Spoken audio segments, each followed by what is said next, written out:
ፓወርፖይንት አታቀርቡ ግን የተሻለ አፈጻጸም ያላችሁ ጊዜ የሰጠናችሁ ሐሳብ ዋና ነጥብ ላይ ታነሳላችሁ። በቀጣይም ትንሽ ጉድለት አለበት ብለን የገመገምነው ዞን ላይም ደግሞ ምንድነው የገጠማችሁ የሚለውን ነገር ነፃ ሆናችሁ ሐሳብ በማስጣት ነው ውይይቱ የምናዳብረው ጊዜያችን ለመጠቀም ማለት ነው። ይሄ ካደረግን በኋላ በማጠቃለያ ቅድም ሲነሳ እንደነበረው ዋና ኮሚሽነር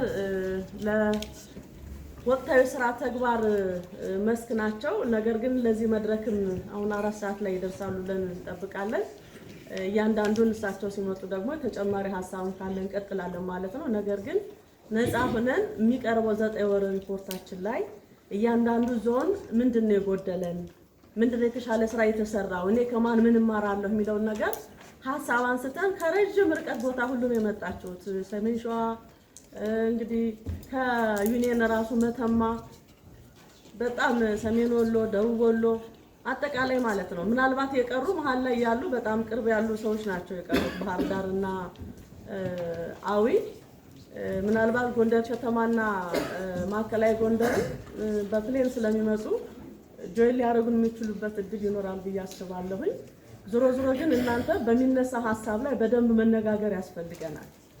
ምናልባት የ9 ወር ሪፖርቱ በኋላም በጣም ዲስከስ ስለምናደርግ በደንብ ጊዜ ሰጠን እንነጋገራለን። በሁለተኛ ሰነድ ላይ የምናቀርበው ውሃ ለሁሉም ፕሮግራም እንደምታስታውሱት ስንጀምር በ6 ዩኒየኖች በኋላም ወደ 9 ዩኒየኖቹ የውሃ ማጣሪያ ስርጭት ላይ ስራ ገብተን የተወሰነ 3 ዓመት አሳልፈናል።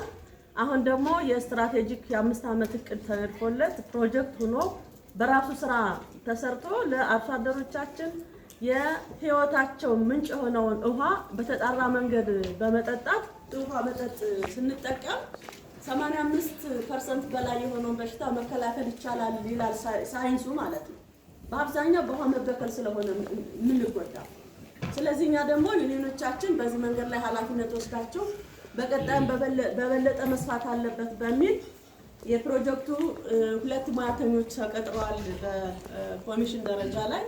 ከዚህ በፊትም ስራ ውስጥ ያላችሁ ዩኒየኖች አላችሁ፣ በተጨማሪም ደግሞ ትገባላችሁ ተብላችሁ ኮሚኒኬት በተደረገው መሰረት ዛሬ እዚህ የመጣችሁ የቦርድ አመራርም ስራ አስኪያጅም ያላችሁበት አላችሁና በደንብ መከታተልና አስተባባሪ ግልጽነት መፍጠር ያስፈልጋል ነው ነገር የምትወስዱ።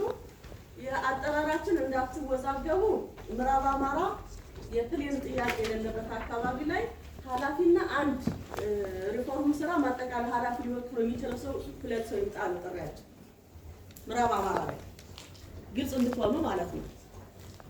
ምስራቅ አማራ ላይ ግን አንድ ኃላፊ ወይም ደግሞ ኃላፊ የሚወክለው ሰው አንድ ሰው ብቻ በፕሌን ይጣል።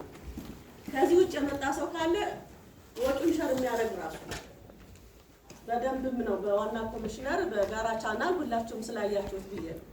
ከዩኒየኖቹም በተለይ ከዚህ ከምስራቅ አማራ ላይ የተመረጡ ዩኒየኖቹ የሚመጡ ከሆነ አንድ ሰው ቦርድ ኦር ስራ አስኪያጅ በፕሌን ይምጣል ስለሌለባቸው በዚያ መንገድ ይንቀሳቀሳሉ ነው። ምናልባት የና መከረን የምንነጋገረው በኋላ ግልጽ እንድትሆኑ ስለፈለግን ነው። እንግዲህ ቀጥታ ወደ 9 ወር ሪፖርት ነው የሚቀርበው። የ9 ሪፖርቱ ላይ ግን በደንብ ማዳመጥና መከታተል ያስፈልጋል። በተለያየ መንገድም በጋራ ቻናላችን በመናነሳው መወዛገብ የሚቀርባቸው ሐሳቦችም ስላሉ ከመጸጻፍ ወጥተን መደጋገፍን መሰረት አድርገን እንድንሰራ ዛሬ በተሻለ መንገድ ዳይሬክተሮችም አሉ፣ እኛ ጋር ተተኪዎችም አሉ፣ እኛም አለን። በተሻለ መንገድ ቀሪ ቀናትን እንዴት አድርገን ነው እንግዲህ ወራትም እንዳንለው በጣም ትንሽ ጊዜ እየቀረን ስለሆነ የተቋሙን የኮሚሽኑን ስራ የበለጠ ወደፊት እንዴት አድርገን እናመጣዋለን የሚለውን ነገር የተሻለ አረዳድ እንዲኖረን በደንብ እንድንከታተል ያስፈልጋል። ወጣ ገባ የሌለው ምናልባት የተለያየ ስልክ ጥሪ እንዲኖረናል ሁላችንም ግን ሳይለንት አድርገን አጠር አድርገን እስከቻልነው ጊዜ ባጭር በዚህ ቀን እንድንጨርስ ነው የምንፈልገው። ወደ ነገ እንዲሻገር አንፈልግም። ምናልባት ኮሚኒኬት ስናደርግ ትዝ ይላችሁ ከሆነ ሐሙስ እንድትመለሱ አድርጋችሁ ፋሲሊቴት አድርጉ ብለናል ሰውን ማለት ነው። ስለዚህ በጣም አጭር ግልጽ የሆነ ሐሳቦችን እያነሳን ዛሬ አጠራቀን እንጨርሳለን። ወጣ ገባ የማይኖረው ምሳም እዚሁ የተዘጋጀ ስለሆነ ምሳም በላ አድርገን እዚሁ ላይ ተመልሰን አጠናቀን ነው የምንለያየውና መልካም ውይይት እንዲሆንላችሁ እንፈልጋለን። እናመሰግናለን።